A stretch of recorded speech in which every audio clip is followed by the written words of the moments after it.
Jarvis, while many families are still assessing the damage, there's also concern about what can happen in the days after a storm. You are exactly right, Guy, and that is why experts warn families who have fallen victim to storm damage to be extra vigilant so that they won't fall victim to any type of scams. Now, the Better Business Bureau says that whenever disasters like this happen, opportunists, I should say, appear promising to help with cleanup. To avoid becoming a victim, experts say it's important to vet any contractor or worker you hire for licenses, double checking paperwork, and contact your insurance company before agreeing to anything.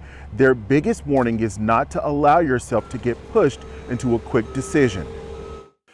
These people show up quickly, they prey on, you've had a traumatic experience and they want you to make a quick decision or pay them some money to do a quick fix. Sometimes that fix is not even back to code or legal, and you want to take your time, understand before you sign any documents, you want to read them completely, make sure you've seen the fine print, know what you got. Now, if you have any questions or concerns about the company that you have agreed to work with during this cleanup process, you can just look them up on the Better Business Bureau's website to verify their legitimacy. Now, I can tell you that crews, they have been working several hours last night, this morning, well into the afternoon to try and get this stuff cleaned up. There are at least 14 structures that have been damaged, with 22 people now out of their homes. And as I mentioned earlier, we are seeing a few homes right here in this direct subdivision with blue tarps on them. Now, WVTM 13's Kayla Davis, she was out here earlier today having a chance to witness some of that cleanup happen. We are currently on Church Street in Pinson, where neighbors in this area were hit significantly by yesterday's storm. I'm going to show you some of the damage in the area. As you can see, trees completely split from their root. Branches now off of the road as utility workers and cleanup crews have been hard at work all morning cleaning up the damage so people can drive down these roads and making sure that the residents in this area have power again. I spoke with David Owens, a resident here in the area, who says he was home when the storm hit. It was scary. It happened so fast we didn't have time to think. It's hail bouncing off the roof and off the awnings.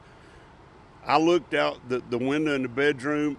You couldn't see anything except I saw the print of a tree up against the house. So, and then in a matter of, it seemed like 3 or 4 minutes, it was over. In the last few minutes, a lot of the Alabama Power utility crews have actually left this area, but when I last spoke with them, they said it started with 20,000 people without power and they were down to 118. So again, a lot of the utility workers and cleanup crews have been hard at work making sure that the residents in this area are safe and have power once again. In Pinson, Kayla Davis, WVTM 13.